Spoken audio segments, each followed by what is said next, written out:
Neat పరీక్షను రద్దు చేయాలంటూ హైదరాబాద్ లోని ఉస్మానియా యూనివర్సిటీ లైబ్రరీ ఎదుట విద్యార్థులు ఆందోళనకు దిగారు. ఈ పరీక్షపై సిబిఐతో విచారణ జరిపించాలన్న విద్యార్థుల డిమాండ్ పై కాంగ్రెస్ అధికార ప్రతినిధి చంగని దయాకర్ ఆధ్వర్యంలో నిరసన చేపట్టారు. 24 గంటల్లో కేంద్రం స్పందించకుంటే రాష్ట్ర వ్యాప్తంగా ఆందోళన చేపడతామని దయాకర్ హెచ్చరించారు. విద్యార్థుల జీవితాలతో చెలగాటమాడుతా ఉంది.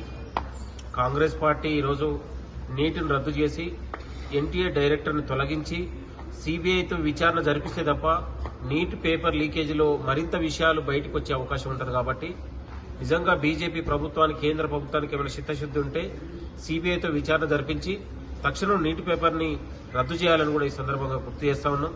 దాదాపు 24 లక్షల మంది విద్యార్థులు వాళ్ళ జీవితాలు పణంగా పెట్టి ఇవాళ ఎంతో పేద మధ్యతరగతి విద్యార్థులకు మెడికల్ సీటు అందంత రాక్షంగా మారింది బీజేపీ ప్రభుత్వ హయాంలో కూడా ఈ సందర్భంగా గుర్తు చేస్తున్నాం.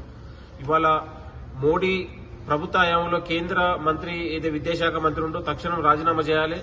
మోడీ కూడా ఈ దేశం ఉన్నటువంటి 24 లక్షల మంది విద్యార్థి లోకానికి క్షమాపణ చెప్పాలని కూడా కాంగ్రెస్ పార్టీ డిమాండ్ చేస్తా ఉంది. చాలా సిగ్గుపడతా ఉన్నాం. ప్రజాస్వామ్య భారతదేశంలో విద్యార్థులు రాసే పరీక్ష పేపర్లను లేదా మెడికల్ పేపర్లను ఇట్లా లీకేజ్ చేసి విద్యార్థుల జీవితాలతో చెలగాటమాడడం బహుశా ఇది ప్రథమం అనుకుంటాను. ఈ దేశ ప్రజలకు, ఈ దేశంలో ఉన్నటువంటి యువతకు మోడీ క్షమాపణ చెప్పాలని కూడా యూనివర్సిటీ వేదికగా మేము మోడీకి, బీజేపీ నాయకులకు మేము సవాల్ విస్తా ఉన్నాం. 24 గంటల్లో మీరు నీట్ పేపర్ లీకేజీ పైన సిబిఐతో విచారణతో పాటు పేపర్ని కూడా రద్దు చేసి వెంటనే నీటిని కూడా తక్షణం ఏర్పాటు చేయాలని యూనివర్సిటీ వేదిక నుంచి కాంగ్రెస్ నాయకుడిగా మేము డిమాండ్ చేస్తా ఉన్నాం. కాంగ్రెస్ పార్టీ ఈరోజు విద్యార్థుల కోసం, యువత భవిష్యత్తు కోసం రాహుల్ గాంధీ గారి నాయకత్వంలో పోరాడుతా ఉన్నారు. కాబట్టి ఇవాళ బీజేపీ నాయకులకు గాని, బీజేపీ కేంద్ర మంత్రులకు గాని విద్యార్థుల భవిష్యత్తు పైన కనీస చిత్తశుద్ధి లేకపోవడం చాలా సిగ్గుపడతా ఉన్నాం. ఇక్కడే తెలంగాణలో ఉన్నటువంటి కిషన్ రెడ్డి గాని, బండి సంజయ్ గాని తెలుగు విద్యార్థులకు కూడా క్షమాపణ చెప్పాలని కోరుతా ఉన్నాం. లేకపోతే వాళ్ళు హైదరాబాద్ లో కూడా ఎక్కడ పర్యటించిన విద్యార్థులు అడ్డుకుంటారని కూడా ఈ సందర్భంగా గుర్తు చేస్తాను.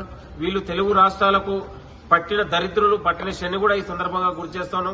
కేంద్ర మంత్రులు ఎక్కడికక్కడ అడ్డుకోవాలని కూడా అందరికీ పిలుపునిస్తా ఉన్నాం. నీట్ పేపర్ లీకేజీ కారకులైన బీజేపీ ప్రభుత్వంతో పాటు ఎన్టీఏ డైరెక్టర్ని అందరినీ కూడా అరెస్ట్ చేయాలని కూడా యూనివర్సిటీ వేదికగా కాంగ్రెస్ నాయకులుగా మేము డిమాండ్ చేస్తా ఉన్నాం.